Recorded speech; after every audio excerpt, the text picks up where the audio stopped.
تو دعا شرک فی الدعا، مانگو صرف اللہ سے، اللہ سے، اللہ سے، وہ چاہے کسی فرشتے کے ذریعے، چاہے کسی فوت شدہ ولی اللہ کی روح کے ذریعے سے، چاہے کسی کو بھی نہیں، براہ راست اپنے حکم سے، اس کی تو قدرت ہے جو چاہے کرے، کن فیکون، وہ جیسے بھی ہو وہ آپ کی ضرورت پوری کرے گا۔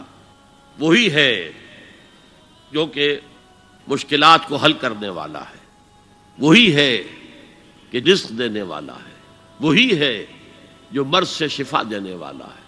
پکارو اسی کو، مانگو اسی سے۔ اب آئیے، کچھ مراسم عبودیت ہوتے ہیں، مراسم، رسم کہتے ہیں کسی چیز کی ظاہری شکل کو۔ رہ گئی رسم ازاں روح بلالی نہ رہی، فلسفہ رہ گیا تلقین غزالی نہ رہی۔ یہ قرآن کا بھی ہم اسے رسم الخط کہتے ہیں، رسم الخط، اور یہ حضرت عثمان کے زمانے میں فائنل ہوا ہے کہ یہ اس طریقے سے لکھا جائے۔ تو عبدیت کے اظہار کے لیے کچھ رسومات ہیں، جس میں سے ایک پر گفتگو ہو چکی ہے، قنوت، والقانتین والقانتات۔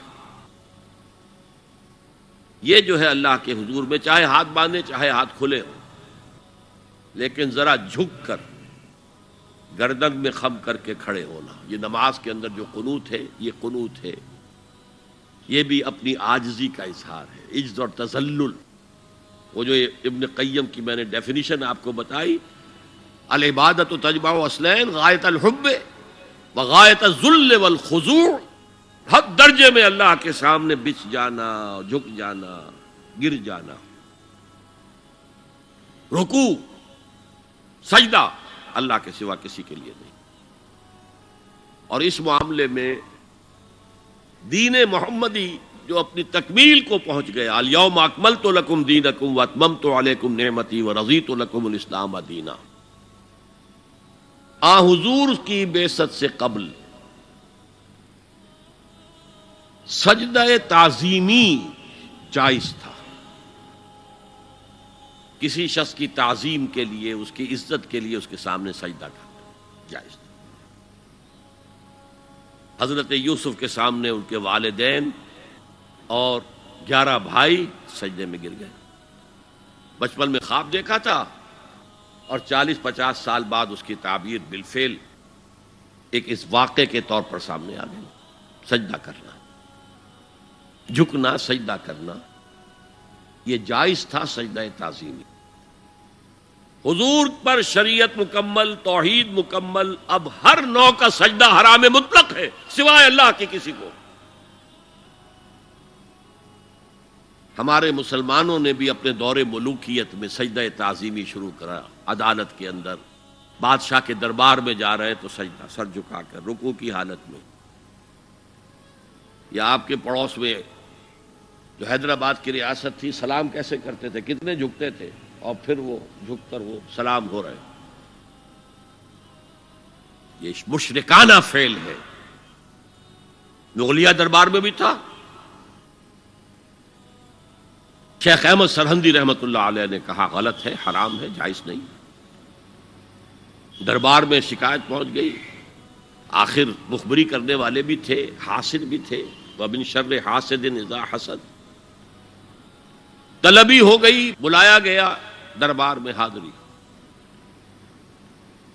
اور ایسا اہتمام کیا گیا کہ جب حضرت مجدد آگے آئیں بادشاہ تک جانے کے لیے تو درمیان میں ایک دیوار سی حائل کر کے اس میں کھڑکی کھول دی کہ اس میں سے جھک کر گزریں گے نا تو رکوع کسی درجے میں تو ہو جائے گا۔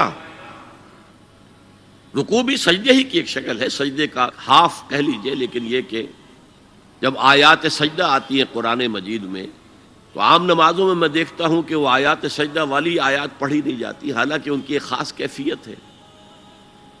تراویح میں تو پڑھی جاتی ہے لیکن پہلے بتا دیتے ہیں کہ یہ دوسری رکعت میں یا پہلی رکعت میں سجدہ آ رہا ہے تو لوگ تیار ہوتے ہیں، لیکن رکوع بھی اگر فوراً ہو جائے آیت سجدہ کے بعد تو اس سے بھی اس سجدے کا حق ادا ہو جاتا۔ بہرحال حضرت شیخ مجدد رحمۃ اللہ علیہ دربار میں آئے تو اس کھڑکی میں سے پہلے پاؤں گزارے، پھر اپنا سر نکالا،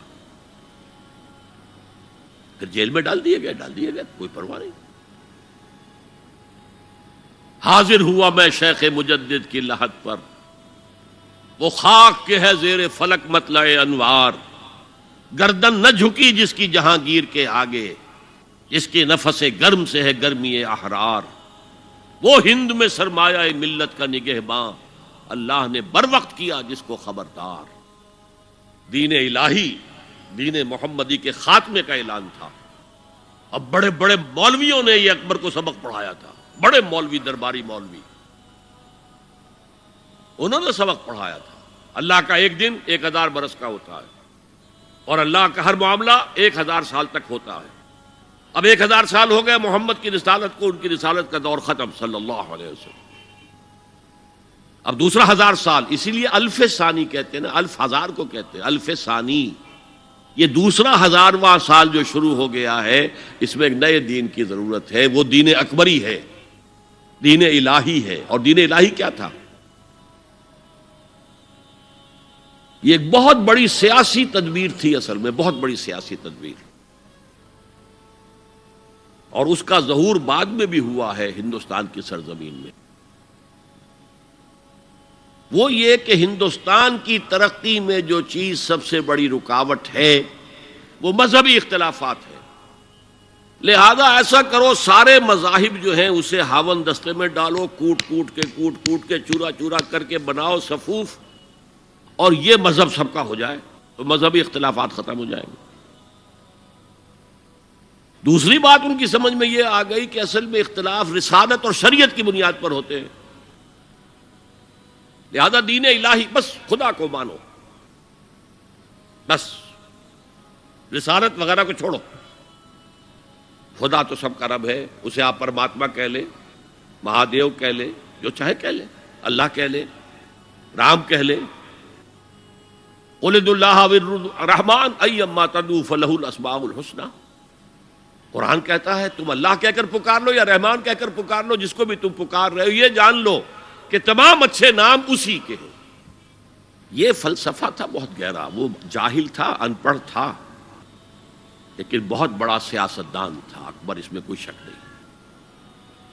لیکن یہ کہ اگر ایک حکومت، اور جو سب سے بڑا مغل اعظم جس کو کہتے ہیں، اس کے زمانے میں مسلمانان ہند جو ہیں سیاسی اعتبار سے اپنے عروج پر تھے، لیکن دینی اعتبار سے پاتال کا معاملہ آ گیا تھا کہ دین محمدی ختم۔